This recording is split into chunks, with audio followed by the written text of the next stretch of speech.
we have the gift of a year in the life of a child. That's a gift. Let's like malama that. Let's nurture that. Let's not that year be the one that they gave up hope. All right, Vicky, I'm so glad I have you on here. You said you're super busy, and I'm so grateful that you found time to carve out for us here. And I know you're super busy because you're just so involved with all the different projects you're doing and all of the work. And it's amazing to see that I know that you've been involved in education for like over 20 years now, right? Yeah. So what I wanted to start off with is every time, we talk about education, uh, we always end up hearing about, what's wrong and I wish Mhm. this could be done and whatnot. Mhm. But for someone who's been committed to doing this for over 20 years, there's got to been a lot of great things. So I was curious, what are some of the changes or the progresses that you've been able to witness or see that you've been really excited by or encouraged by? Because I gotta mention, there's a lot of great experiences and stories in those 20 years, right? Mhm. Well, first of all, everybody's busy. So, so we're just all just doing the things. I love that question. You know, the best part of education, the system of education, the setting of education, the best part is the kids. It always Hmm. has been, it always will be like the even the most difficult days in the most difficult classes with the most difficult, what people would call the difficult kids, are still days where you get to bear witness to like evolution happening right in front of you, you know? And like Yeah. the the second you can embrace that and say like every day is going to be different and like what an adventure, and what can I learn from this every day?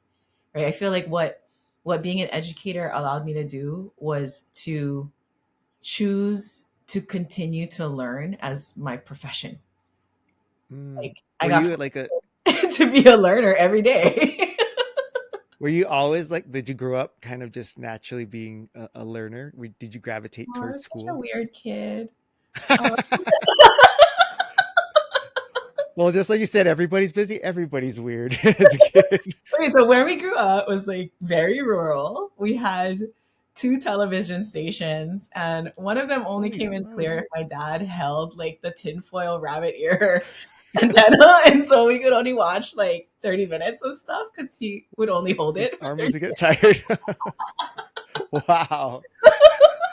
And so me and my brother had to like figure out, sometimes had to junk him pull of like whose show got to watch, because it was like, okay, somebody has to stand there and hold it so that you become the extended antenna and you get Oh better my signal. gosh. Right? That gives me memories because I remember if I grabbed onto it, it's like I was like a Yes, conductor. yes. Yeah, that's so right. I totally forgot about that. So we didn't watch that much TV because it was like it was work, right? So we didn't have that much TV, and so and I always loved books. Like they were just something that I always had with me. And my mom was a high school social studies teacher, and she would Oh. bring like the old retired encyclopedias home. And so I read the encyclopedia. Okay, so earlier I said everybody's weird. No, yeah, that's weird. I know, I know. And I would like look forward to like the year in review encyclopedia because every year there'd be a new one. 1984, 85, 86. Wow. Like, that, like now I get to read about the whole year and what changed. So weird. I read the dictionary. I was just like such a weird kid. Oh my gosh. Um, yeah, and like so I loved that, right? That part of Hmm. just like absorbing information. And then like my grandparents were like my best friends. And so I would go with them wherever they went. And like, you know, one of my grandmas was like definitely like a people reader, and so she was always like very much, her people intelligence was so high, and she would talk to me like out loud about like what, you know, this person this, and you can see that they're thinking about these things. And so I got to like absorb that like every moment with someone is a learning experience. And my one of my grandpas is just like, he's where I get my foraging vibe from. Like we would just be walking to the park and he'd be like picking up like, people would say weeds, but like wild fennel or like, you know, like a dandelion, like eating as we were going. And so What? like, Wow. yeah, like, he would like know which ones to like, he would always have like something that he was chewing on and eating through our walks. Or we would go to like, he liked to fish. And so we would go down to the harbor and fish, and he would like pick up limu and like show us which ways to eat what, or which parts, were like good for this. And so like everything was a classroom, just like everything. Wow. How did Um, he know all of this? Was he a I teacher don't himself? know. No, he drove Huh. the bus for the plantation. No way. Yeah, he was a Wow. bus driver. Yeah, I don't know. He just knew. And we grew like most of our own food. Or, when my dad was growing up, they had like pigs and corn, and he has memories of like selling corn out of paper bags out of their Oh, backyard. And I know when I was growing up, my grandma and my grandpa would give us like stuff to take to the neighbors, and we'd always exchange, and like learn wow. about like, oh, the Abrus, they make like pateles and ganzuri rice, and then like we bring them makizushi, and so it's just, yeah, I just like loved growing up in this like huge Yeah. environment of like everything is an opportunity to like learn something about someone or about something. And this was in Maui? Yeah, this is in Pukulani. Mhm. Oh, okay. Yeah. Why was it that you had so much time, that you were allowed so much time with your grandparents, that they were able to be such a big part of your life? Ye- So, I have a rather large family. There's probably like, maybe now it's a little small. There might be like 150 of us that live on Maui now. It used to be a much bigger number, but some have moved to the continent and some to other islands. But we grew up like, I have like 80 cousins in my generation. Oh, wow. And we but we say like second and third and fourth cousins because we're so close. We just say Hmm. cousins instead of like, oh, Yeah. my mom's cousin's daughter, like, so we have all Yeah. this extended family. So we were raised in order for everybody to be able to do all their activities and hold on all their jobs and do all the things. We kind of were raised in that like village sort of mentality where like someone Oh. was watching you all the time, but it wasn't always your mom and dad. It wasn't always Hmm. even your grandparents. Right? I spent a lot of time at my grandma's sisters because they lived near my school or near my piano lesson. And so that's where I went afterwards. It's like all this distributed family kind of safe home spaces. And then you got Hmm. to learn again, like go to Auntie Patsy's house and you can learn how to make like inari sushi because she makes her abura age from scratch, like her own, like that, like, or go to this Wow. because she makes this potato salad that nobody else makes with like tuna and peas. Who does that? But like you learn, you go to their houses, right? And like learn all this stuff. Or like stay with my great grandparents. I stayed with them sometimes too, and like learning to make like tsukemono, and I just like just a lot of learning. Wow. See, Maybe I was you just nosy. I think maybe I was nosy.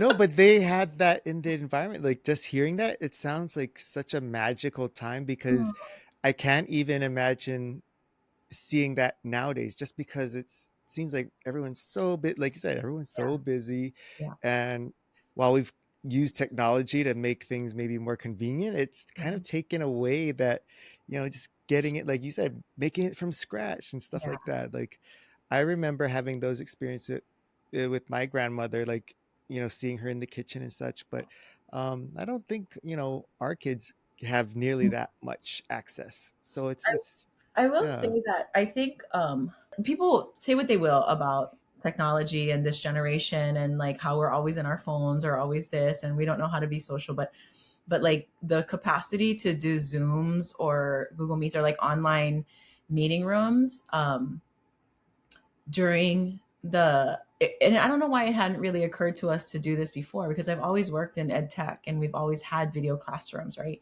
Hmm. But in COVID, in the pandemic, when we were, in sort of stay at home mode, we started to do family Zooms. And so, and it took the place of, we have an annual sort of family get together that whoever can, goes to, usually on Maui, sometimes on Oahu. But that year, my cousin asked me, like, do you think you could do it over Zoom? And that way everybody can join from where they are because we can't be together.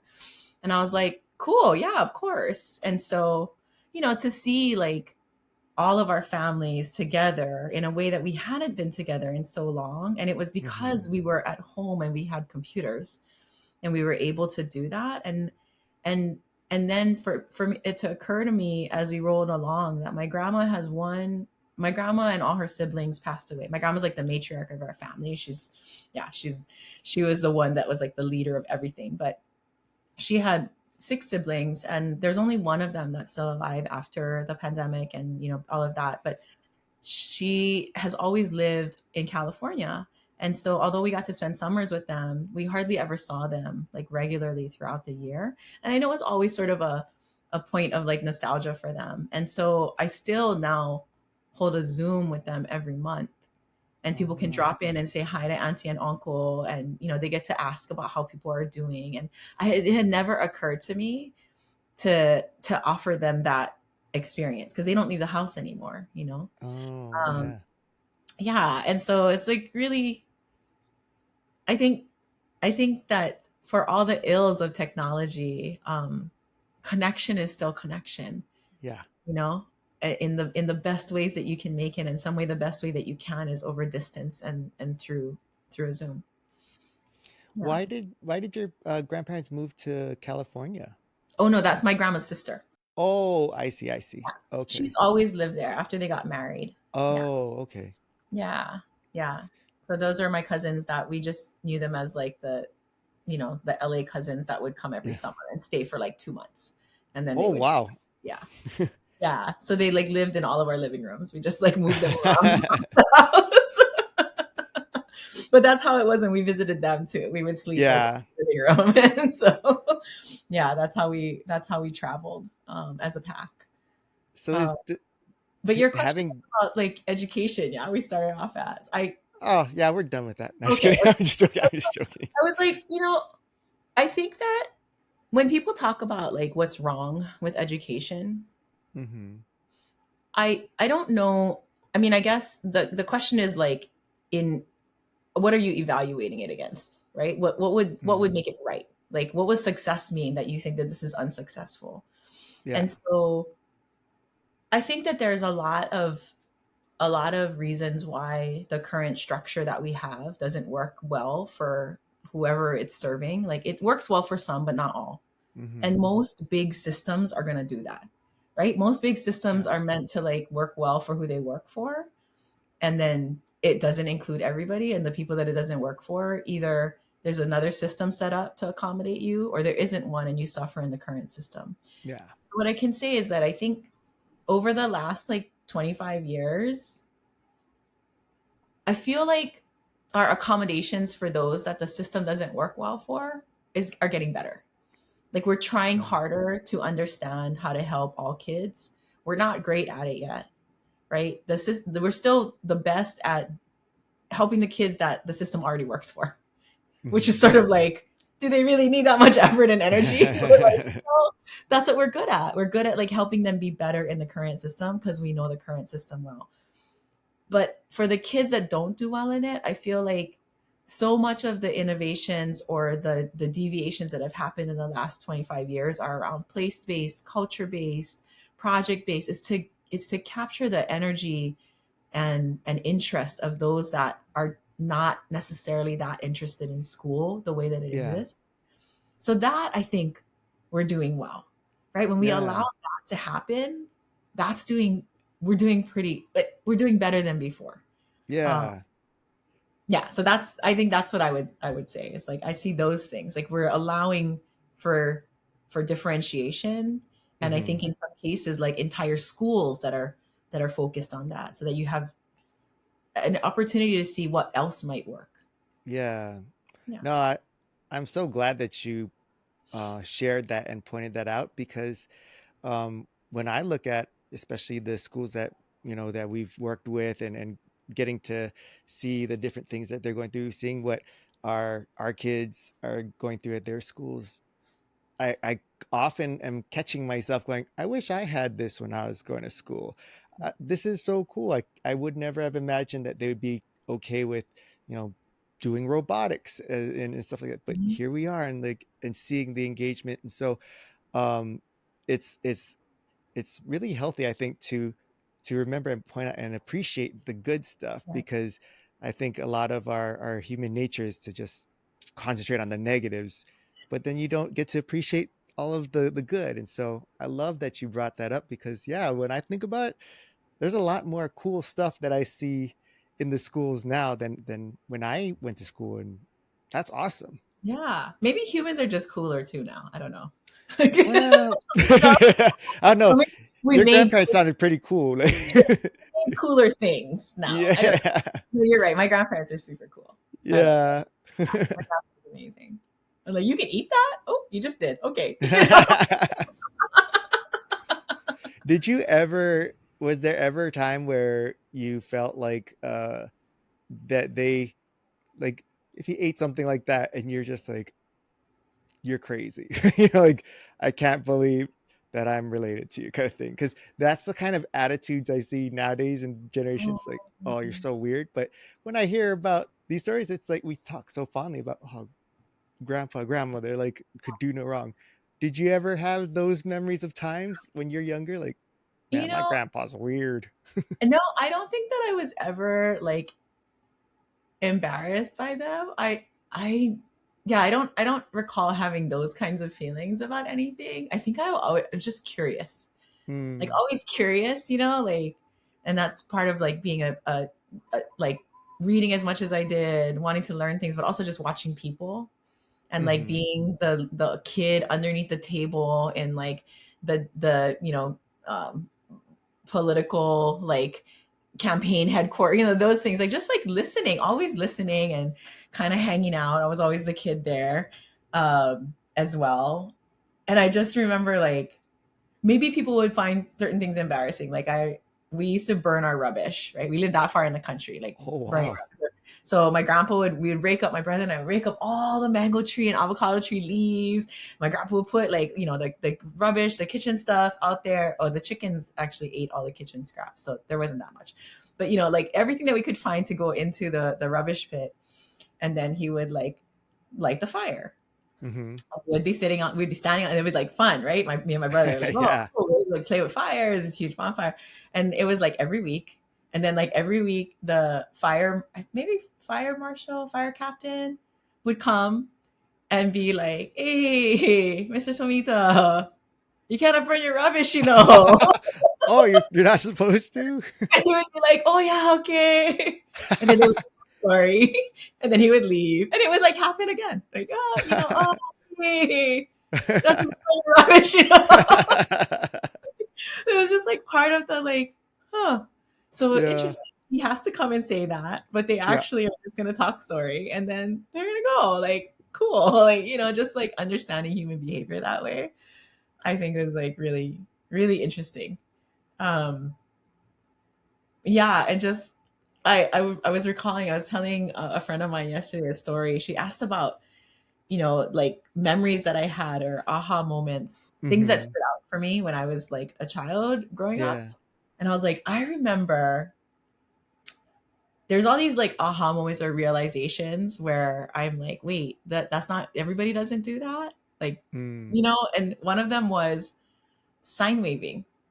I Uh, thought that everybody, I just in my mind, you get picked up from school and then certain times of the year you go to like headquarters, you pick up signs and you go stand on a corner and you wave. And I just thought I didn't see my friends because they were either at a different corner yeah. with their family or they were waving for a different candidate. Like I was just like, I thought everybody did this because that's what we did all the time.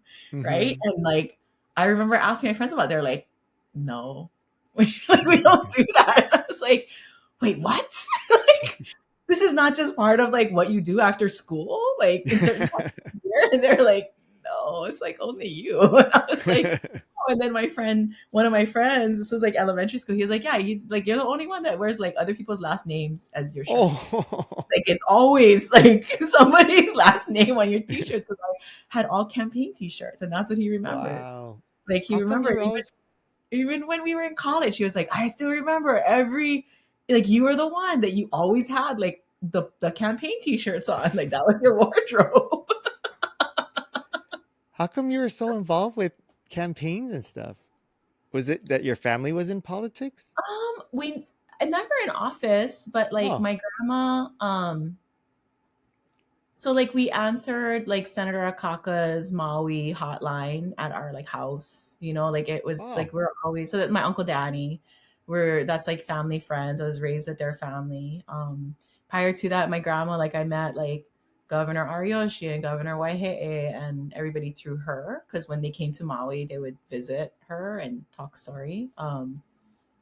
So yeah, I guess we always, and my aunt was the director of council services for Maui County Council for like 25 years. And so we knew everybody on the council, and they were also all my grandma's friends. And so, yeah, we just support. I didn't know yeah. people didn't canvas. I thought everybody just walked around other neighborhoods and and shared information, like passed out like book. Oh, no, it was the plastic bags, right, with the Yeah. campaign logo on it, and you would stick in the flyer for that representative Hmm. or senator or council member, and you would hang it on people's doors or hand it to them. But that was the car trash bag, Hmm. right? Like, Yep. that's what I remember. Like we would walk in the neighborhoods and hand them out. Like, Wow. And they're like thick plastic too. They're mhm. strong, those And it bags. started with, like, my Uncle Sparky, I think, like Uncle Sparky Matsunaga. That I remember we had like I had so many of those bags. I don't know, we had them for so long, even after he passed. I was Wow. like, all these like Sparky Matsunaga bags and Daniel Akaka bags, and like just yeah. And then I worked for Bob Nakasone, so I had a bunch of those too. Yeah, so Wow. crazy, interesting. Yeah. Yeah. So was politics ever kind of was it like a strong area of interest for you since you were such a learner that I imagine there's a lot to learn in politics too, right? I don't. I think what it helped me again in like maybe what I learned about is like human relations, Oh. and I learned about like the strength of connection, and how that strategy is not like the stuff that ends up on paper, is like the last step in a really long process of negotiation and strategy that no one else ever gets to see. Like I Mm. think that's what I've always known that somewhere, because I was Yeah. around so much. Yeah. Yeah, like Interesting. it's always been like that's the final form, but there's all the stuff that comes before that, that is where the real people skills and the intellect and the subject matter knowledge, all that comes in before that. And Mm. some of it is manipulation, which I don't appreciate, which is probably why I stayed so far away from politics. But Yeah. yeah. Being that you were such an observer of people and your grandparents kind of showed you that too, would that make you as a child, were you the type that kind of kept to yourself and just sit back and watch, or were you the type that was always engaging and making friends and stuff because Mhm. you got to take some of those observations Yeah, and implement them into your personal life? I would say so I'm a, what is it called, an extroverted introvert. Oh, okay. So like I'm actually I'd rather be by myself and like rather be like, reading or doing Mm-hmm. something.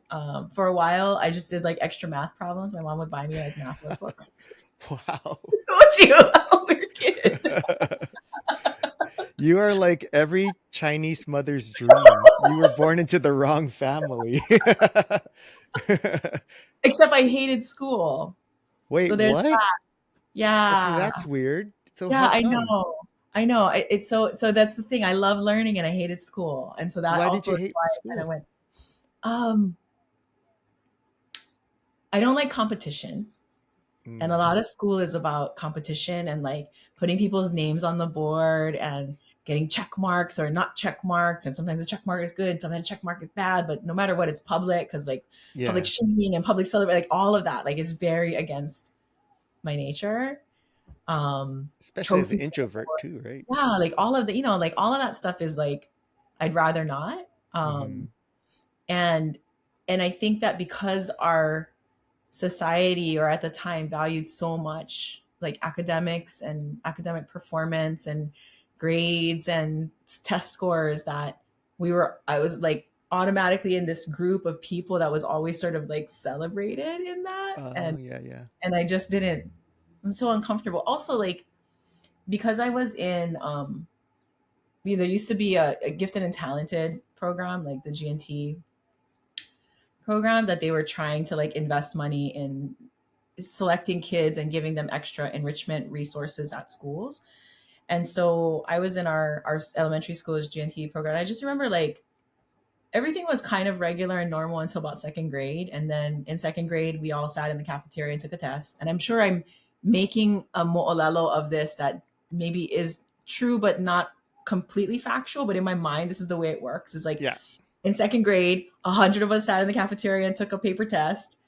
And then out of that, like 20 of us were asked to sit with this one teacher, and he gave us, I remember it being a face to face, not interview, but like we played with like rulers and cups and blocks. And we read chapters or read these reading card things, which I know in our SRA diagnostics, right? But like we did all these things, and they were basically like observing us and rating us, and then they chose 10 of us to be in the GNT program from each grade level.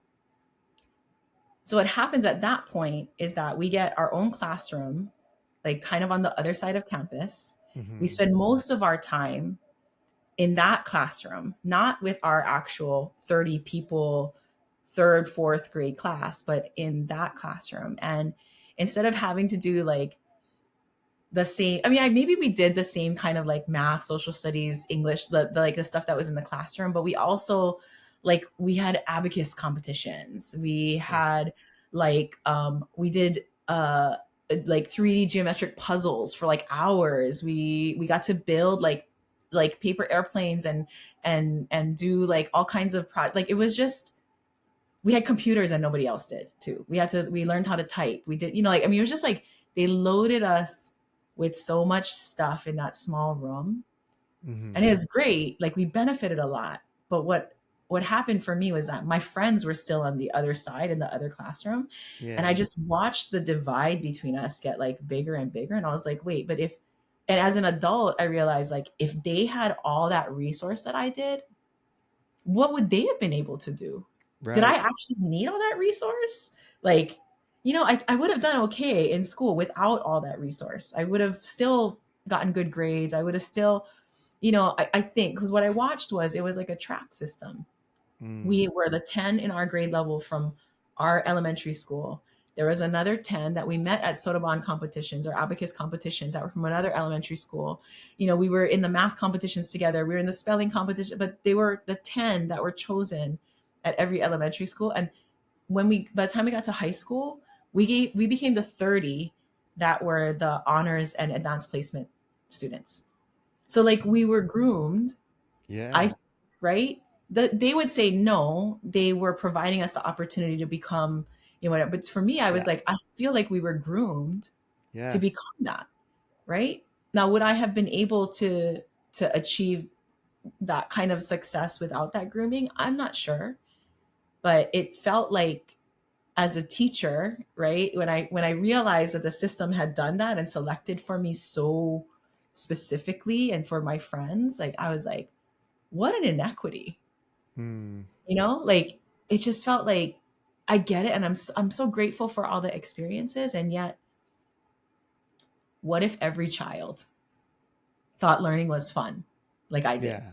right? Like what if they got Hmm. to like code, like we learned to code and do these things. I mean, this was back in like the 80s and early, right? Like this was the late 80s that we were going to Wow. school, and we had computers in our classroom and we were doing stuff. um and so I just remember feeling that like what would the rest of my friends, and therefore by extension when I started teaching like all students, what would they do if they had that kind of attention, that kind of resource, that kind of exposure, that kind of like learning is fun, and you can choose your own adventure in this learning. Not everybody Hmm. has to do the same thing, right? Like what if it could be that way for everyone? And I understand that like economies of scale, like it just can't, you can't have the kind of system of education that we do and the requirements that it has from society, and also personalized learning for every child. Yeah. And yet like how beautiful would that be?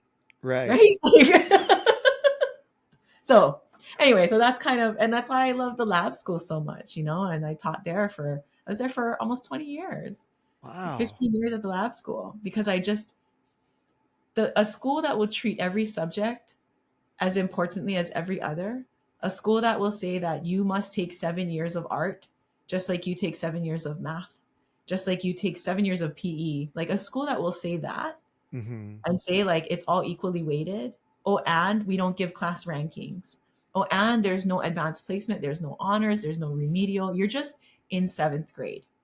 And everybody Yeah. takes the seventh grade science and the seventh grade math and the seventh grade, and we do everything we can so that everybody passes and everybody does well. Like that. I was like, this, I love this place. Yeah.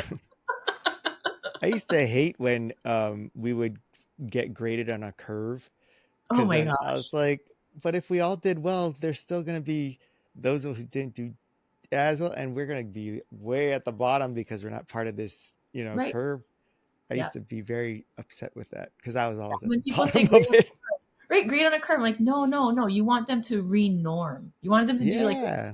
a transform. Do a transform. Just shift everybody up. Yeah. Or yeah, Right. just We're like going to be every score. great. What I mean? Every Yeah. score. Like I always told my kids that when I taught, I was like, everybody's starting to get an A today. All you got to do is maintain it. It's gonna be Hmm. easy. Like we're just gonna be this. We're in this together. Like we all got A's. You're all gonna be good. If you want extra challenging work because you have in your mind that you want to take an AP class or something, you want to go into college in a science major, like I will work with you on that. But just know that everybody has an A already in this class. And if you want more, we can get more. Like that's it, right? Like everybody just Yeah. needs to feel success. So how did you go from not liking school to a career in Mhm. education? Yeah. So my path. So I didn't like school in part because I didn't. The other part is that it was just like really boring.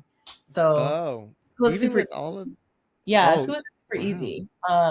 I because well, not no, yeah. I can be honest about that. It was relatively easy. I didn't have to do much to do well, Hmm. because again, the assignments and the grades and all that stuff is made for someone like me with like the kind of way I process information and the way that I write Yeah. reports and all of that stuff. So school wasn't that challenging. So I was not a great student because I was mostly bored, and so I cut school a lot. Oh, wow. Yeah, we yeah. Where would cut where would you school a go? lot. So that's an interesting thing too. So yes, there was the part where like we were partying on the beach and and all that stuff instead of school. But for at least a portion of the time, maybe not half, but a big chunk of the time, I actually cut school and went to the Maui Community College library, Wow. and I would read. I would read This books is that they didn't have at our fantastic. library, and but yeah, I would just read mostly in like the um Pacific lore, like that section. Sometimes in science and math, but yeah, but just like I would just read. Hmm. So about a third of the time that I cut school was there. The other 2/3 that was definitely doing the not great things. So Did you ever get in trouble? oh well, trouble is relative. Um, Okay. so like accountability is high in a community as small as ours. So Uh-huh. I would go fill up gas. And okay, so this is another thing I didn't know. I didn't know that people pay for gas. What I thought happened was that you go to the gas station, and I knew that you had to only go to certain gas stations, and I realize now why. But you go to the gas station, and then they say, "Hi, do you want to put this on Grandma's account?" And Oh. I say, "Yeah," and then they fill up gas, and then you get gas, right? My grandma, my mom's mom ran a gas account at the 76 station that was near our school. My other grandma ran like a grocery account at the store that was near our house that we grew up in. Like it was just still very country. Like at the end of the month, you're gonna pay the bill or Wow. like that kind of thing. And so for my grandma, I just would fill, but then they would call my mom and say like your daughter is filling up gas at like 11 o'clock in the morning on a school day. So she always knew where I was because it wasn't easy to sneak around, you know? Yeah. Yeah, she always knew I wasn't there. And then um, one of my high school best friends just reminded me, she's like, remember when your mom and my mom had to go and like counsel with the school principal because he didn't want to let us walk at graduation. Oh, And wow. our moms are very convincing. But yeah, he didn't feel like we, what do I want to say? I mean, he's a sweet man. I know him well. Like we talk now, and I wasn't like not talking to him then. I understood his point. His point was, for me anyway, like you have the highest number of absences out of anybody that's going to be graduating. And they're not full day absences. They're the highest number because they're selective absences from different classes. And so we're just counting those all. And he was Wow. like, and you have, because of that, you have like all this detention time that you need to work off. And there's not enough days in the school year left for you to work it off before graduation. Um, and I was like, I think I can. And so I did, right? And so my friend, my best friend at the time, she's an attorney now. She argued her way out of it, so she didn't really do detention. I was more like, I'll just do the detention. You know? So And he you was like, probably enjoyed it. Like, yeah, he I was like, got how to are you gonna learn. do that? And I was like, I'm gonna figure it out. So I got 3 different detention sort of assignments and did them all simultaneously. So Ah, yeah, what so kind of I was things I got would they look like? so for me, I did, because I was in AP Calculus, and my teacher is like a really, really sweet man. He let me tutor or TA, like do my detention hours in helping to support the kids that were in his other math classes, Hmm. to just finish up and get their grades, because it was mostly like an after school tutoring program for the athletes that needed to get their grade Uh, point average up. So I sat in that. And then because I was also the manager of the baseball team and the statistician for the baseball league, hmm. I did more hours by just doing more of the managerial stuff and like working on the stats books and figuring, doing all that stuff. So I accrued hours for the athletic department that way. And then I did kitchen duty, which was fine because they just fed Yeah. me and let me do my homework while I was in the kitchen. It was very sweet. So I somehow managed to do like, I don't know, I had 40 hours left and it was like 2 weeks left of school. And I was like, I got this. So, Wow. This is incredible. And you know what I get from all of that is, it's like the saying work smarter, not harder. yeah. Like you made it work for you, not necessarily like you were looking to get detention, but I am assuming that even though you had those absences, your grades were probably fine, right? Yeah. I had like a Yeah. 4.4, like it wasn't So like, like that's ridiculous. and that's what I told my teachers. I was like, no, nowhere on your syllabus does it say that attendance is counted towards my grade. Like I did all the things for the grade. And then it was like, they were like, okay, but this is high school. And that's called truancy. Man, that sounds like a strong argument, but I guess your friend had a stronger one. Oh, she's still very amazing. But so you asked about that, and like I think the other thing is that my education degree is my doctorate, but my undergrad is actually engineering. And Wow. so I have an engineering degree because that's how my mind works. I like Mm, put together pieces and generate solutions and try to like maximize, opportunity and reduce risk. Like that's just the way my mind works. But because mhm, my engineering degree is in systems engineering, it's really looking at like big picture. What is the repercussions that are going to happen? How do we operationalize things internally, and what do they look like externally after that? Like all those things are part of what my I guess my skill set, or the way my mind works to put together pieces of things. And mhm, then I'm in biosystems engineering.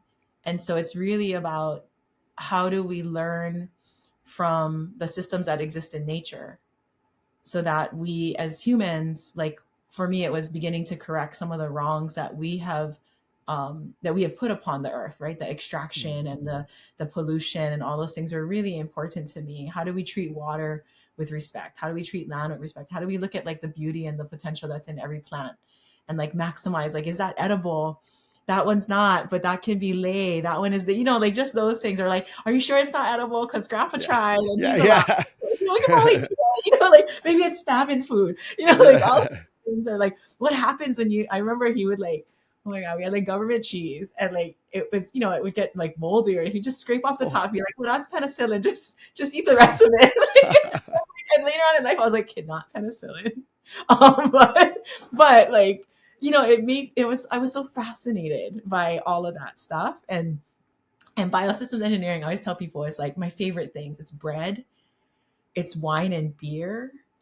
Like it's like things that all fermentation is biosystems, right? Like it's Oh, all the reactions that happen, like it's cheese, like bread, cheese, and wine. Like, sounds I like a mean, good time. biosystems engineering is like the greatest things in life. Yeah. Like that, I was like that, like maximizing production of those things is amazing. Like taking yeast and being like, wow, look at what you can do for us. Like that's an amazing thing that you as a small organism is able to do. And I think about like, what's the human potential if a small, like, simple organism can create that much amazingness. Like people could probably do some pretty amazing things too if we decided to.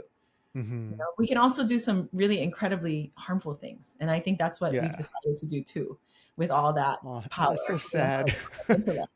So from engineering, Hmm. right? So I'm at UH and I'm working at an engineering lab.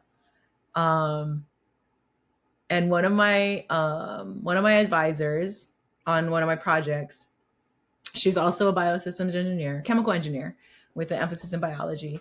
And she's like, I know you like to work with kids, but they always wanted me to go out and recruit, right? So my major, I tell people all the time, the reason why college and career readiness is more about what are you ready for as opposed to choosing a career is because the major that I graduated with didn't exist when I entered college. Like that's Oh, how fast things evolve, right? yeah. I graduated with a degree in molecular biosciences and biosystems engineering, which didn't exist when I entered. When I entered, it was in civil environmental engineering because that's what existed. Hmm. But biosystems engineers are out of the College of Tropical Ag because it's molecular biosciences and looking at like all at that cellular level. Hmm. So I'm working with her, and they used to send me out to high schools. They're like, okay, we need to recruit kids for MBBE. And I was like, okay, cool. I don't want to go to like the smart kid classes. I want to go to the ag classes.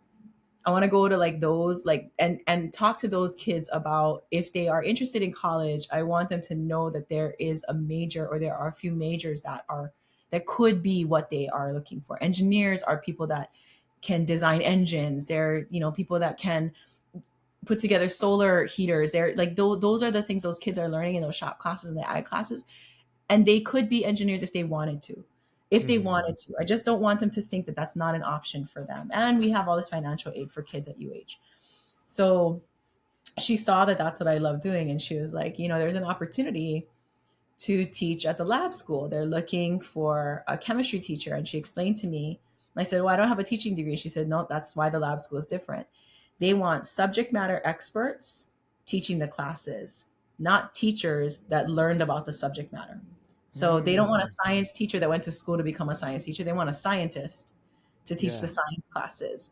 Like, and she said, and for me, she's like, you're a perfect fit because they're looking for someone to help them integrate biology and chemistry, and you love these kids, and their kids are so diverse in the classes that I think you would be a really good fit. So I went and I agreed to like teach there for, the one class. Hmm. And then, which was great and it was fun, and I was still doing my master's program.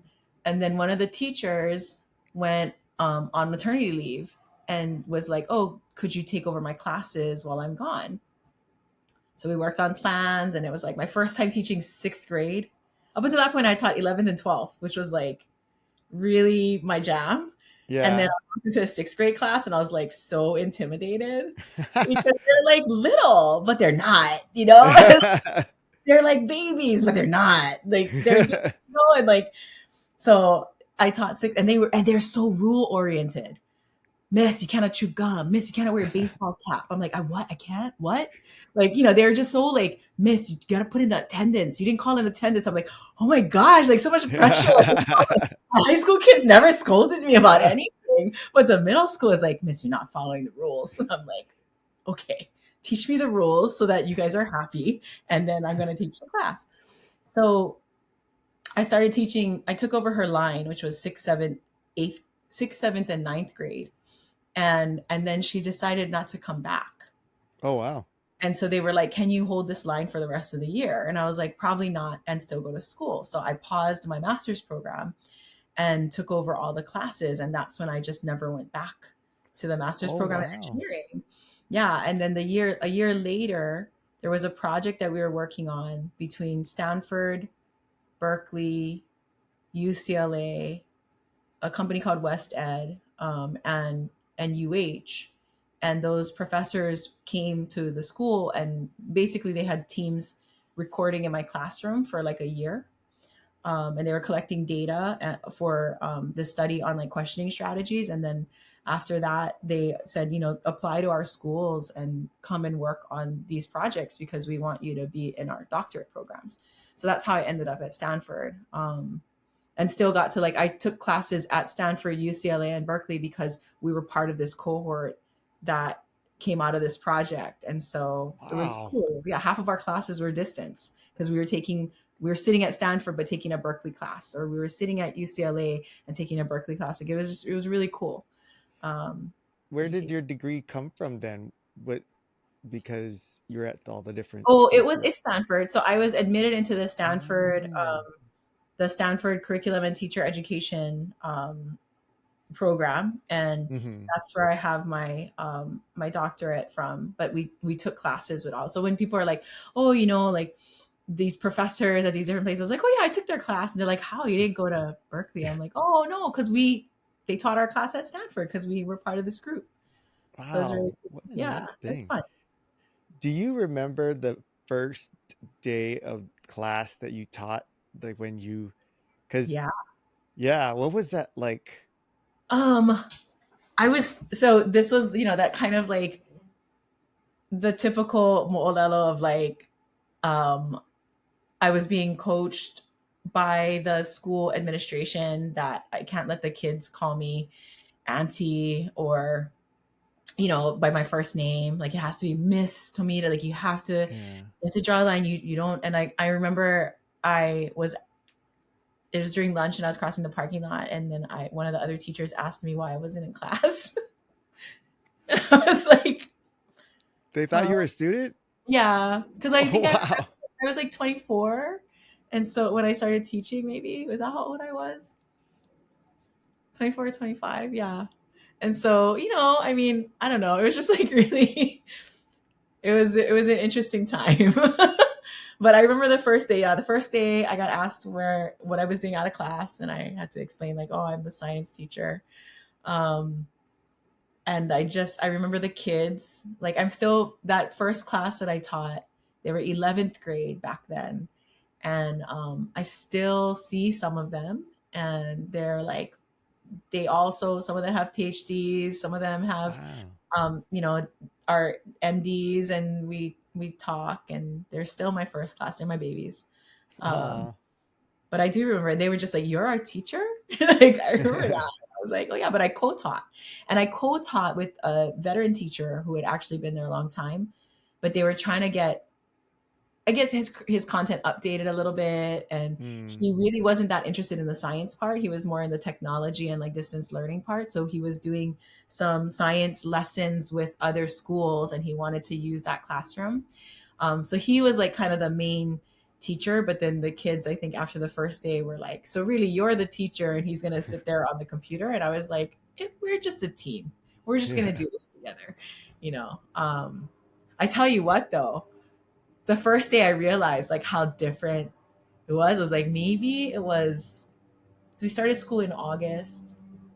It might have been September, and I came to school, and I remember walking from the parking structure, no, down like from the where I parked in the neighborhood to school, and I looked and you could see the surf coming in, and I was like, I was like, man, like it just didn't even occur to me what I was thinking. It was like this really implicit thinking. And I got to the classroom and the kids were all there. And I was like, is no one going to the beach today?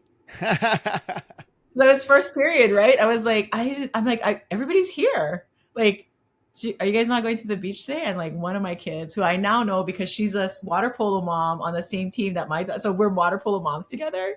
Wow. And she looked at me and she was like, "Oh, we can't do that here." Yeah. And I was like, "You can't?" And she was like, "No way, miss, not this school.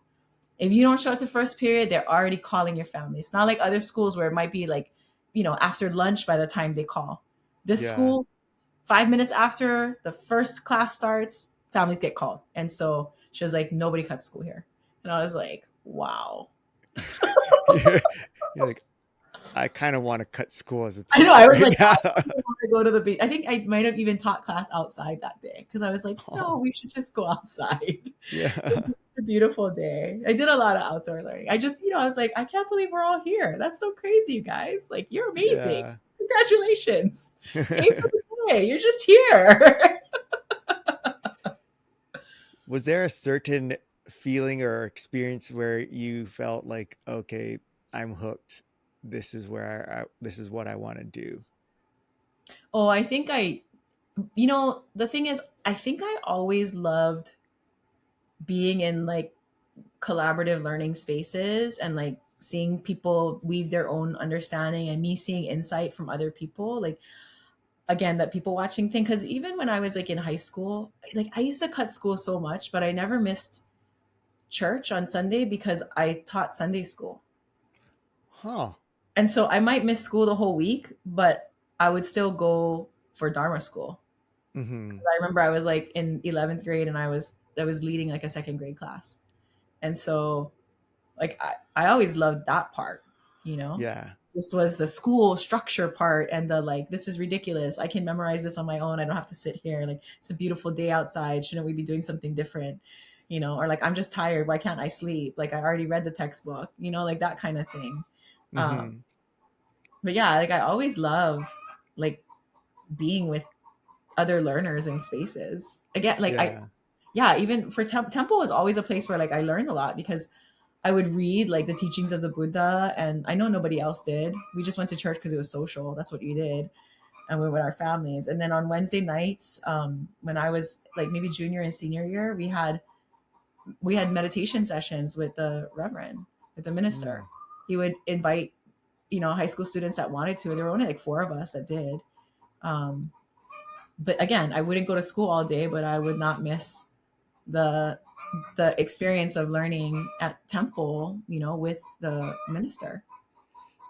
Yeah. It's neat because it showed that you knew what mattered to you and what you wanted. And it wasn't just like this, well, this is what the rules are. And regardless of, what how this serves me or not, I'm Yeah. just going to have to blindly do it. So that's I really, think though that if they had graded based on attendance, like if I couldn't make the argument of like I already did all the things, like yeah. if I had been failing, I don't think that I would have cut as much. But it was like, Yeah. why be here? Right. Like Right. doing anything different, and I'm not gonna get a worse grade for not being here. So like, yeah, it That, was the same with college too. I mean, like some of those courses, right? Like I told my Japanese teacher, I was like, so I'm not going to come on Fridays. And he was like, why? And I was like, I know it's a 5 credit class that we meet every day, but I have no other classes on Fridays, so I'm not coming on Fridays. And he was like, I give the test on Fridays. I was like, I know. Can I take the test Thursday? Like, is somehow can we negotiate so that because I'm not coming on Fridays. Just you letting you put that know. hard line in the sand there. And so, we did. I was like, I trust, like, I will take it before. You want me to take your exam the week before? Like, everybody, I don't mind. I can take the Friday exam on Monday. I'm not going to come on Friday because I have no other classes. Like, I'm like, and I work at a bar and I'm out till late. Like, I don't get off work till 4:30. And so I'm not coming to a 7 o'clock class, It's like, or 8 o'clock is what it was. Was this part of your personality? Did it make for you sometimes to be difficult as an employee? Like because you're under this administration now as a teacher, and you have Mm, this part of your nature where it's like, hey, if yeah. it doesn't make sense, like let's do something that makes sense. But there's so much about, no, this is the structure, you got to stick to it. I think that I wouldn't be where I am now if I hadn't taught at the lab school where experimentation is the name of like it's what Mm, you do. And yeah. so we are given the encouragement. And I also was on like not just teaching at the lab school, but I was developing content while I was teaching. And so even more so, we were creating it as we went. Right. And Hmm. every time I brought up, like, can I co create this with the kids? How about we ask the kids if they want to do this lesson and how they would do it? Like, what if we ask them to differentiate? Like, what would they do to level up or level down? Like, can I really do that? And they let me, and that kind of set my expectation for what's possible in a classroom. And I remember like, so if I had been at a traditional school though, like a traditional department school, I think I would have run into some really like I don't know that I would have gone into teaching Oh, because it would have been about the training and the lesson planning and the curriculum mapping and the this, I don't know because I didn't teach there. right.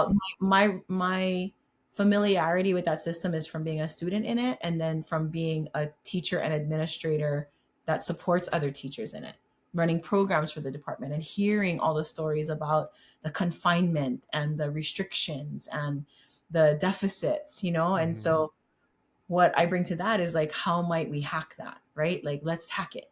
Let's just like do a little reset. How do we just whittle away at some of those things, or like which of these things can we actually remove so that it's not a barrier to you anymore? Which of these are historic but not required, and which of these are required but we don't want? So like Mm, those kinds of strategic thinking, I guess, yeah. around education. And if I had been in the system trying to do that, I think I would have been labeled as somebody that's like trying to cause, Yeah. some commotion or some uprest. But what I'm doing is from outside and like knocking. My friend Caleb that I teach with, he says, you bang on the pipes, but so sweetly. So yeah, but I've seen you talk to like some district leaders that are really, really stubborn about like we're gonna focus on academics and we're gonna this and he's like, but you like knock on the pipes a little sweet. Like, are the kids happy?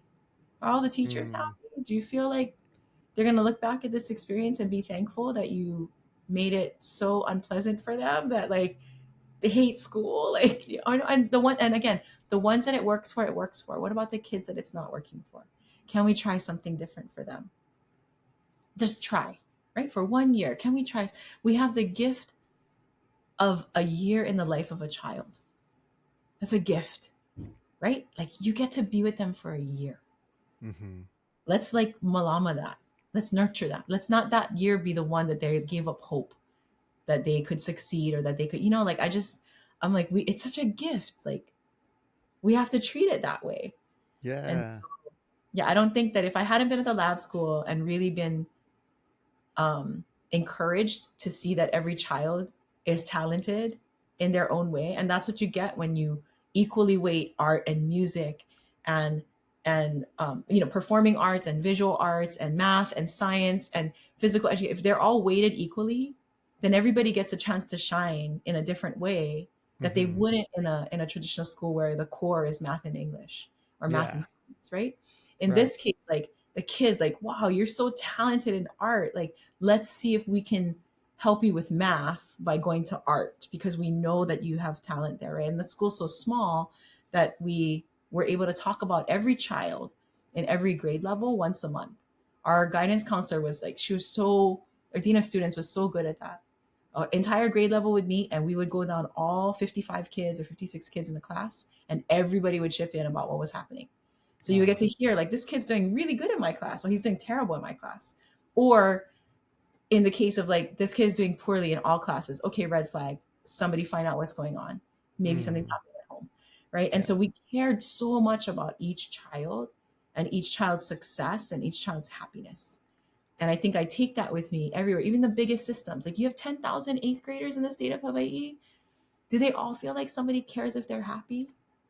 Do they all feel like somebody has seen them shine? right? In some way, like have they experienced success?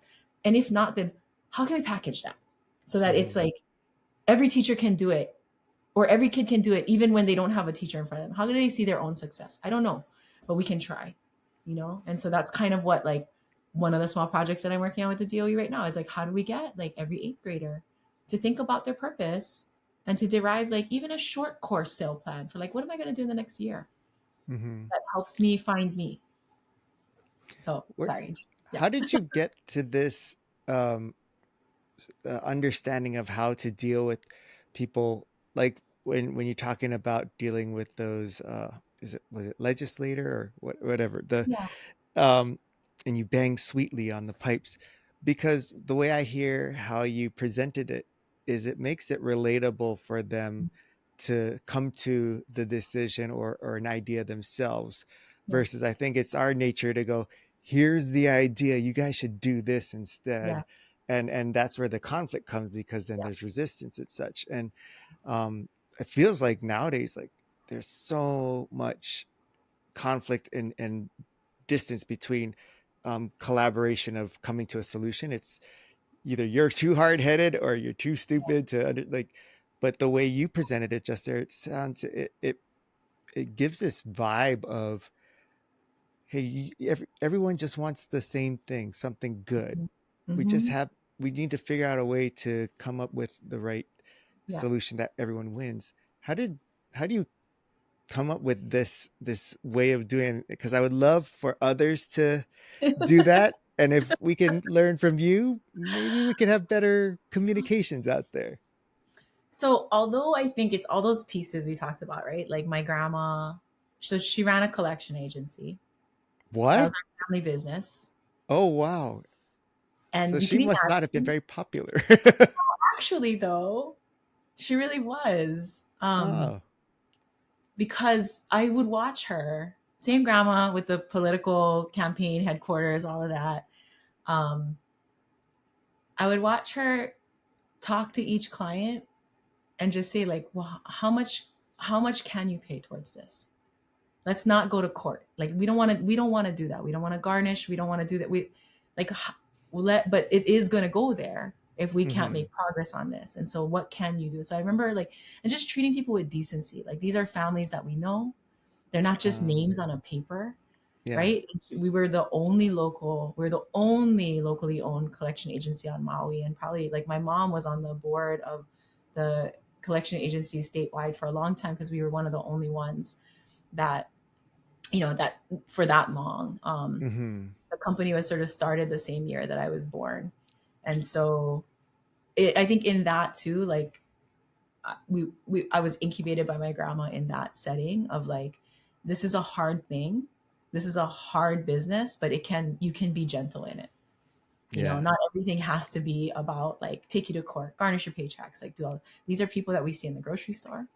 These are people who maybe owned the grocery store and something happened. These are family friends or these are friends of friends, you know? Yeah. And so it's always like trying to work towards a solution that benefits that, I mean, getting towards the destination that you need to, but in a way that doesn't hurt the people Mm-hmm. that are there. Right. Yeah. And then also being firm, because I definitely saw her be very firm about like, listen, I know that you just bought a new car. You're not paying your electric bill. Like, like that. Like I know, like Yeah. let's be honest, like that kind. So just that kind of thing. I watched her and then my mom and my aunts because they worked for her part-time or and then full-time, right? Like they all have that demeanor of like gentle strength and strong Mm. gentleness. Um and then I think also my approach to like you're saying with the systems and like seeing administration, people that I know, like they're not I hope, I have faith that they're not being the way they are because they want to be mean. They're being Mm-hmm. the way they are because they're embedded in a system that forces them or convinces them that they can only act in a certain way because they have Yeah. no agency. Right? And agency and accountability are different things. A lot of people have accountability, like they're being held accountable to something, but they're not agentic in it. And so when I think about that, I think about like what are they experiencing and how like where is my empathy in that and how might I think about what it looks like from their perspective And what would I want to hear if I was them about, like, I know it's not necessarily your fault, but we can recognize that we're in a problematic situation. Like, Mm. the system is at fault. The system is a system.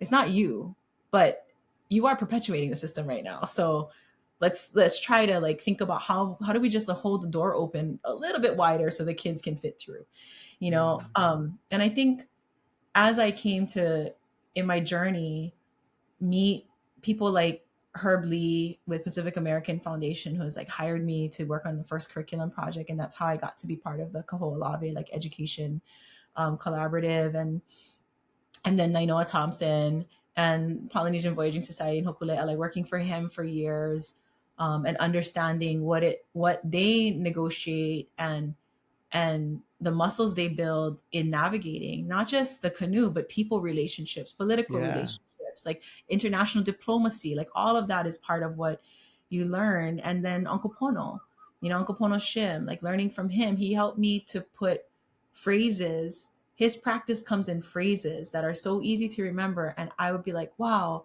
what I didn't realize is that I've been trying to hone my muscles of connection, not correction, right? Connection, Yeah. not correction. Like that was always my thing, is like go first for like what is our sameness? And then we can talk about like what is the rubbing point that we're experiencing. Mm. But Uncle Pono, Yeah. just very simply, with the day that he said connection, not correction, I was like, of course. That is of course what it is. Right? Or like Olu Olu in Uncle Pono's teaching, gentle strength, right? Strong enough to hold up the baby, gentle enough not to bruise it. I'm like, that is exactly like how my family, how the women in my family act, right? Gentle strength. Yeah. That's how they get things done. Sometimes strength. My grandma, my one of my aunts, like I was like, oh, somebody asked me about my aunt, and a bystander was there. This was at like a political gathering, and I was like, oh yeah, my aunt, like she's so fun and she's so nice. And he stopped and he was like, I don't think we're talking about the same thing. Yeah. My aunt is so sweet and she's so this. He's like, I don't think that's the word that people would use to describe her, but okay, she's attractive. And I was like, attractive and very sweet, and but like I think, yeah, so all those things, I think Uncle Pono, like the way that he describes leaving things better than you find it, even people, right? Like it's all for me very Buddhist, and Hmm. I feel like I studied that a lot in like my own practice, and then through all of those life kind of journeys of how do we look at this earth as a precious gift, and all the people that are on it as a precious gift, right? Like, and then with Uncle Pono, just like coming up, like him teaching me like these are the phrases that he's used for himself. I was like, wow, that's like, it's amazing that you can encapsulate like the best practices for the like how to be the best person that you can be, but also how to help people see that you believe that they are also great people, and that we can do Hmm. great things together. Yeah. It seems like you, I mean, have, it seems like you have a huge calling and passion for not only improving and making change in, in the education world and such, but just in the world in general, and just in people. Mm. And it's like you got to see through these amazing people in your life, through your grandparents, through Uncle Pono, like how they impacted and kind of molded your vision of how to treat people and how to Mhm. perceive others. Um, do you feel like that's something that you have a drive and desire to be that now for the others around you, for the next generation, like your daughter, like has it come to your mind yet that you're realizing now you're becoming one of Mm. those?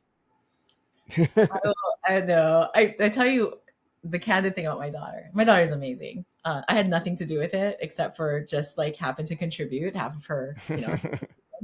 But like she's raising me, and I always give her.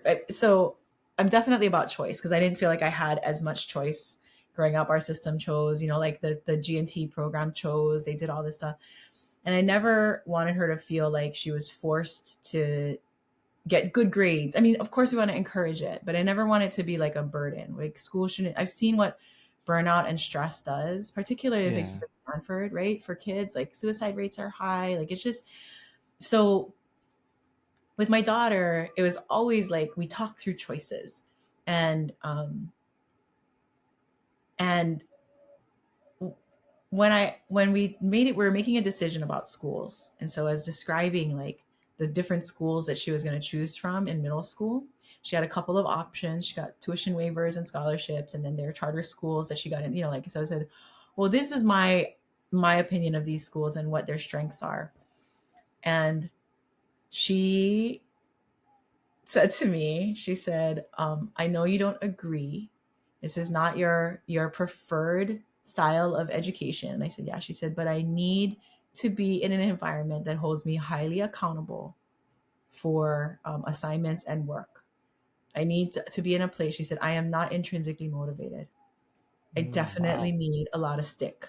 And I was like, oh. And she was like, and since you don't do that at home, to a school that does that for me. One that will really, really push me to academic like excellence and achievement. She said, because I know that you would be okay with me just like going at my own pace. And I was like, I am. And she was like, I don't have a pace. She's like, Mm. she's like, an object at rest tends to stay at rest. She's like, I Yeah. don't care. I was like, oh, okay. She's like, she said, I want to learn things and do well and like, be challenged. She said, but we don't do that at home because like you just let me do whatever I want. And I was like, okay. And so then she asked me, right, like when we were talking about like systems of oppression and institutionalized racism and bias that exist in education and all that stuff. And then she was like, I know, like it's an oppressive system and it has privileges and all of this. And then she asked, she said, would you have gotten would you have been able to get into Stanford and do a PhD if you were raised the way you're raising me? Like if grandma and papa didn't care about your grades, if people didn't Yeah. push you, if they, and I was like, nope, you're absolutely right. It wouldn't have happened. And she was like, okay. Right. Like she like, this was when she was like 13. She I was said, gonna ask. I was like, how old is this? She sounds like she's in her 40s, like just so wise, you know? so wise. But she was like, yeah, she's like, would you have gotten to where you are if you were raised like me? And I was like, probably not. She was like, okay. And And then she she's just, doing to you what you, yeah, yeah, she's she's doing to you. like, I love you, mama. I'm like, I love you too, babe. She's like, okay. So I'm okay. She's like, so I'm gonna be in like speech and debate. I'm gonna do these extra things. I'm gonna take the honors classes. I was like, you just do what you need to do. So yeah, she so that's she her. did she did to you what you kind of do as well, which is you're not she didn't tell you this is what you would have done or this is how you would have feel. She said she asked you Yeah, to come to your conclusion, and yeah. that's such a I want to call it a boss move. It's like it's She's almost like like main a character energy. Jedi Main mind trick. character energy. Yeah, yeah. That's the kids are saying that. Yeah. Yeah, she is though. She's great. She's been, man, she's like the love of my life. So yeah, she makes all things possible. I was like, man, I like didn't even know like the world was so awesome. Wow. Yeah. Yeah. Well, I'm happy for you and also jealous because we have very opposite experiences with our kids. Oh yeah. But we love them all the same. So, One of the tricks, and this is terrible. It's no, it's not terrible. But when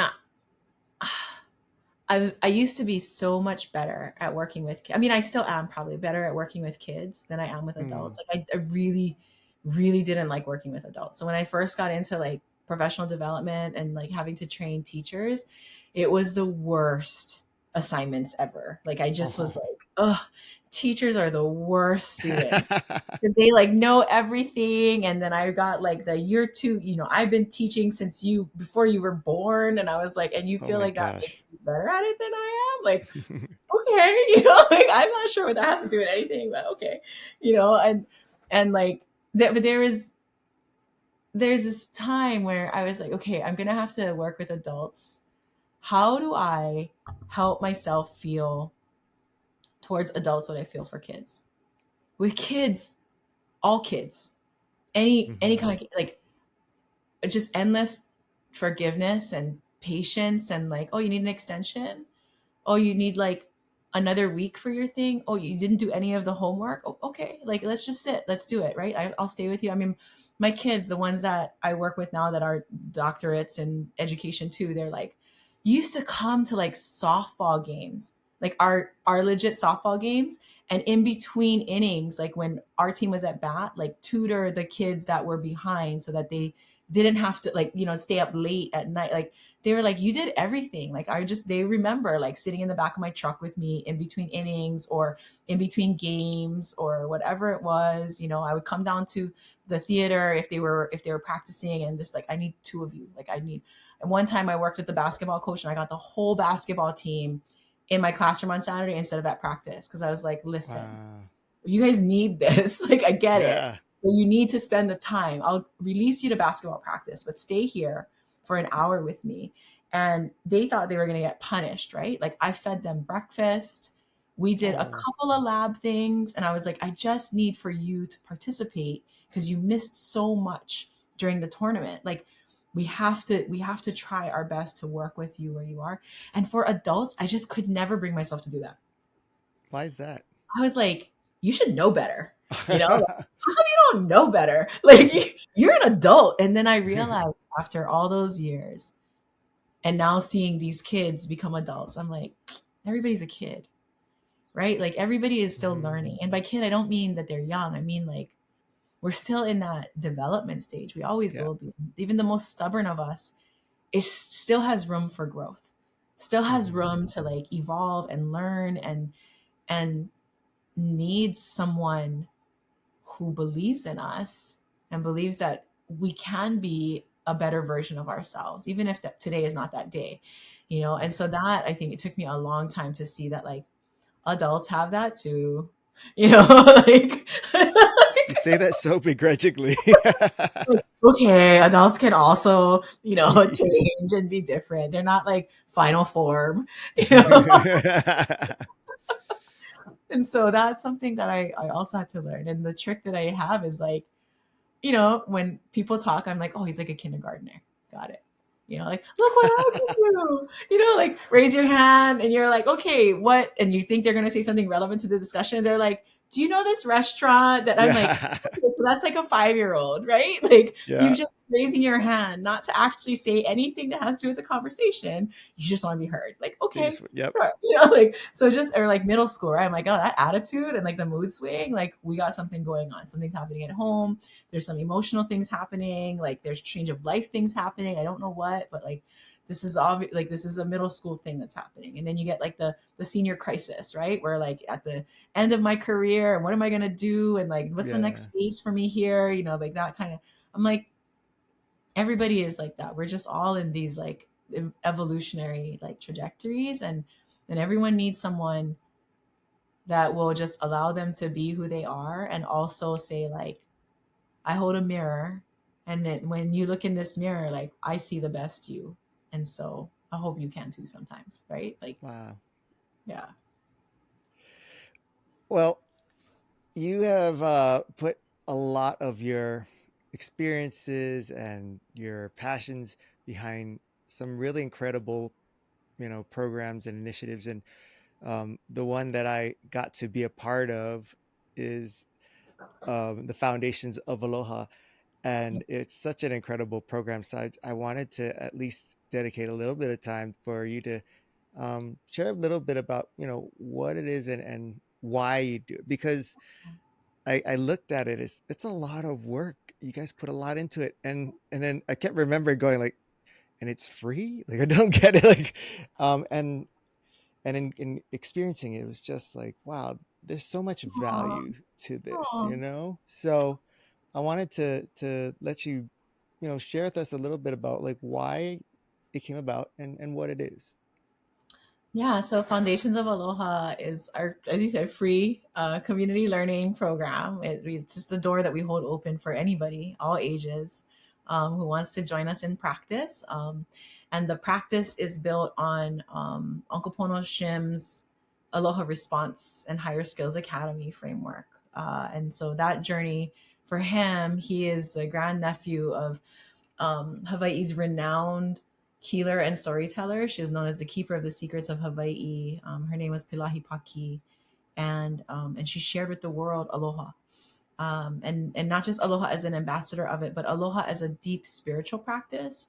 And so her sharing of aloha back in the 70s publicly is the one that a lot of people are familiar with now, where they see Aloha sort of opened up to akahai, lokahi, olu olu, ha'aha'a, and ahonui.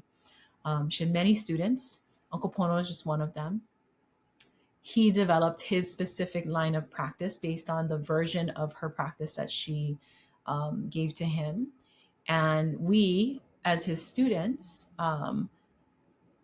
were sort of asked by him, now that you're in this learning cycle with me, like, what are you inspired to do? What do you think? Do you think this is useful? Do you think it's like something that is incorporated into what you do as a person? Because he ran these cohorts for leaders, and for people that are working in all sectors, all industries, all stages of career, from CEOs to interns, like everybody. Um, but what he didn't have is a young person's cohort. It wasn't something that was done with K-12. It wasn't something done with children. And I was still pondering, what do I do with this? So I experimented with him. We taught some executive leadership cohorts together. Again, my thing with adults, not so good with adults. You can imagine like bank CEOs. I'm like, are you serious right you know anyway, so which I know some very beautiful and awesome ones now, but at the time, oh my god, systems of Western capitalism and degenerative things. um, but then COVID happened, and the pandemic came to Hawaii, and it shut things down, and people were reaching out to our company, our team, because we've done virtual learning, we've done innovation, we've done, we used to have a Google company, Google Apps training company, and a lot of people reached out and they were like, I don't know how to, like, one, do this well, and two, I don't know how to, like, we're at home, my kids are in class, I'm in class, like dad's trying to telework, like everybody's here and we are like going crazy. How are Mhm. you doing it? Because they heard me on a call early on in the pandemic. I was doing a presentation about something and I was like, yeah, we have like 4 kids right now in our complex, like in this home, and they're in different learning stations. And we figured out like headphones and where the echoes are, and how we can separate them, but they can all see each other and we can see them. Like, and they were like, how did you do that? And I was like, okay, so workstations, one thing, we can talk about the physical structure, but like, how are we feeling? Do you have a safe space in your home for like a timeout, or a place where like you can't be on screen, or like something like that, where it allows you to decompress from all this screen time? This is like an entire energetic universe. And Mhm. we're getting more of it in our bodies than we ever had before. And like, how are you like letting that out? And so Foundations of Aloha actually came up because we said, okay, most of the people that we were working with are parents or teachers. And I said, put the kids in front of the Zoom with us. You trust us. We're going to run some activities with them while you make breakfast, log into your own class, do your own thing. Like, we'll keep them for half an hour. And that gives you time to do the things. And we'll meet them again. We'll give them a, an activity, as something to build, some kind of a kit or art or a theme to do. And we'll come back at the end of the day so that you can wrap up and do your things and they can be with us and we can share. And so we started running our program that way. That's why it's early in the morning and late in the afternoon. And we found that the parents actually came in with the kids and wanted to do the activities too. And I talked to Uncle Pono about it. I said, okay, well, although I love, like, your teachings from Auntie Pilahi go from ha, which is ahunui and ha'aha'a, and that's why your Higher Skills Academy does that. I said, for a child to follow your pattern of aloha, which is Ahonui Ha'aha'a Akahai Olu Olu Lokahi. That's AHAOL. Like Mm. that is probably not going to help a 5-year-old Yeah. remember aloha, you know? So I think what we'll do in the weekday, 5, Monday, Tuesday, Wednesday, Thursday, Friday, we're going to go to Akahai Lokahi Olu Olu Ha'aha and Ahonui. And then we'll do the higher skills on Sundays, like we used to with you as adults. And so that's kind of where that framework came up. So we've been running it now. This is the 28th cohort now. We've been Wow. running it kind of nonstop since the beginning of COVID. And, you know, we have some people that have been a part of every cohort since cohort one. They've come to every cohort all the way through now 28. So we've been together for like 3 years in this space. Um, Others that register for every cohort and have never yet been able to make it to a live Wow. session, and that's okay too. And some that register and come for part of it, others that come for one cohort and then take one off and then come back. Because the content changes, we find new activities or new practices. We ask our cohort members what they liked and what they didn't, and then we switch out activities. It's also seasonal, like we have moon phase things and seasonal activities. But the basis of it is aloha practice for 5 weeks with 6 Sundays, and that's one cohort. We meet every day, 7:15 in the morning. We're done at 7:30. It's very fast, and then at 4:30 we come together and we debrief the day and whatever was inspired by the prompt and the value of the day, and we end at 5. And then on Sundays we meet from 4:30 to 5:30, and actually Uncle Pono hosts Sundays. We still have recordings of his stories, and so Oh. he is the primary speaker on Sundays still. That is the commitment always, is that this is his time. He always ran Sundays, he will always run Sundays. And Mm. so we incorporate him and carry on his legacy and practice in that. um, and I feel like that is part of like my responsibility and my privilege and honor, having been named by him as his successor. And he just said, what are you going to do with it, right? This is what I'm giving you. Like I'm asking you, what are you gonna do with it? And you can do nothing if you want to, or you can do everything if you want to. It's really up to you. And so this is one way that we keep providing Uncle Pono and the practice to others in perpetuity. We just had the 2-year anniversary of his passing, his physical form, right? He transitioned on April 8th, 2022, and yeah, and I can be sad. I am sad a lot. I miss him. But I also said like he was such a rascal in some ways, and I tell people like he got this amazing opportunity because now he's everywhere with everybody all the time. That's really what he wanted. Like he wanted to be with every single person all the time.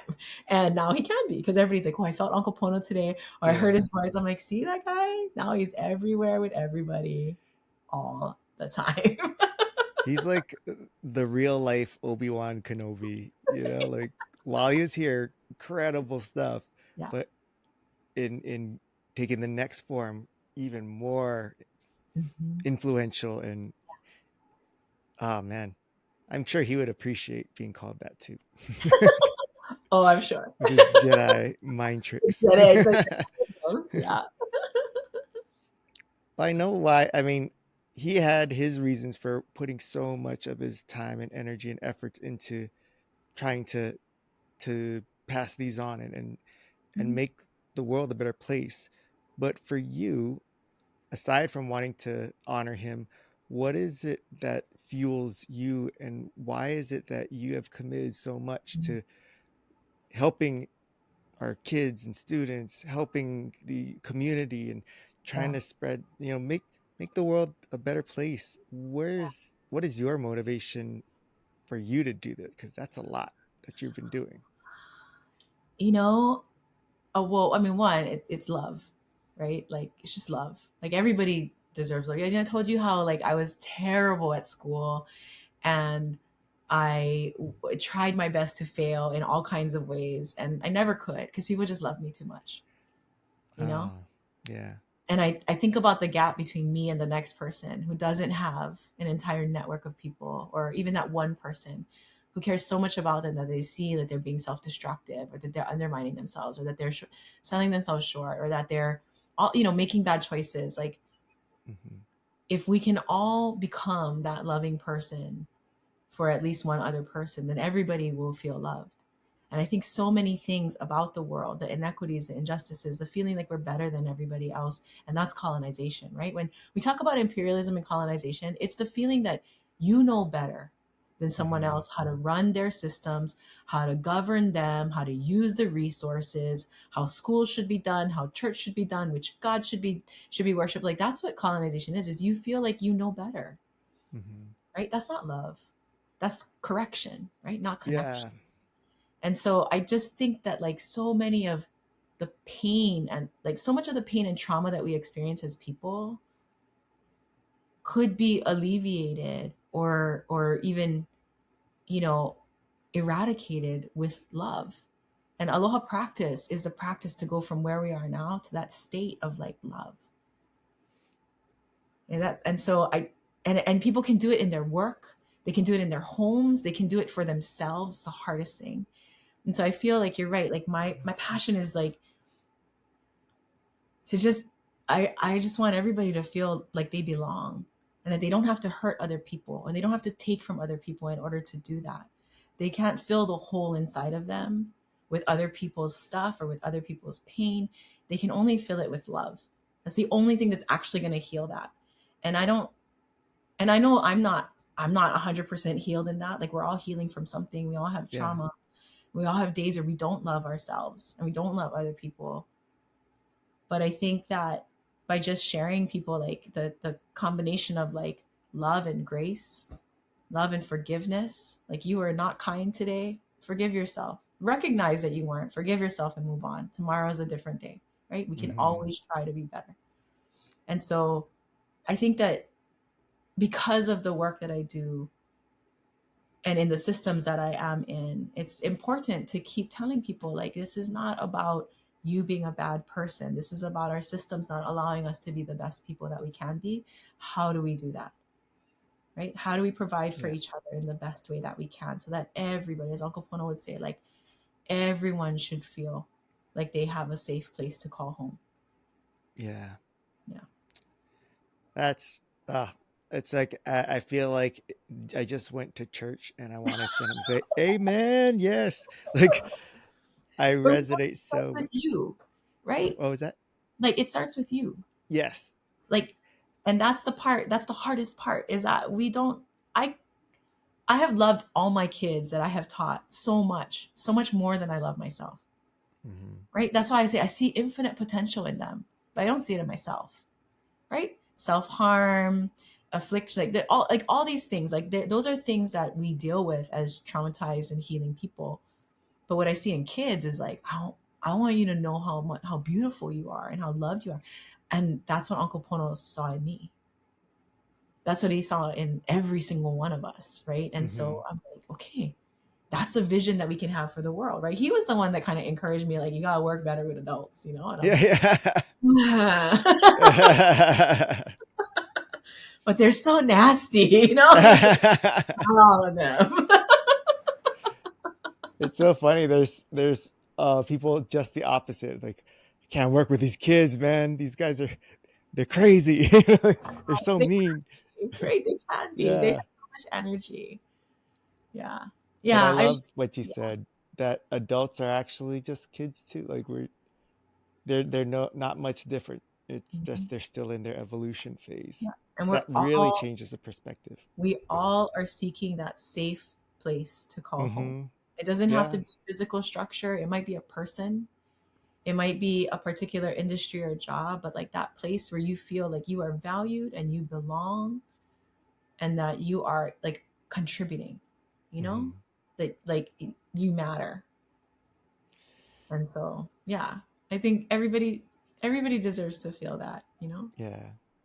Well, I want to thank you for being that guiding light, and to putting some, because people could be putting their energy to all kinds of other Mhm. things, but for you to commit your life to this, it makes me feel honored to know that I'm in a space that is that's what the intention is, that we're trying to share love and stuff, and I want that space to grow. So hopefully through this podcast we can spread more awareness about it, and spread your reach. So what ways can those who are listening get connected with you, support you, get Yeah. involved? Because I know aside from Aloha, the Foundations of Aloha, I mean, you have Education Incubator. Yeah. There's so many ways that we can work together with you. For sure. I'd say like definitely check out the website, although it's so weird. People ask like why do you have a website? And I was like, "Oh, cuz I think it's weird that if we don't have one, isn't that right?"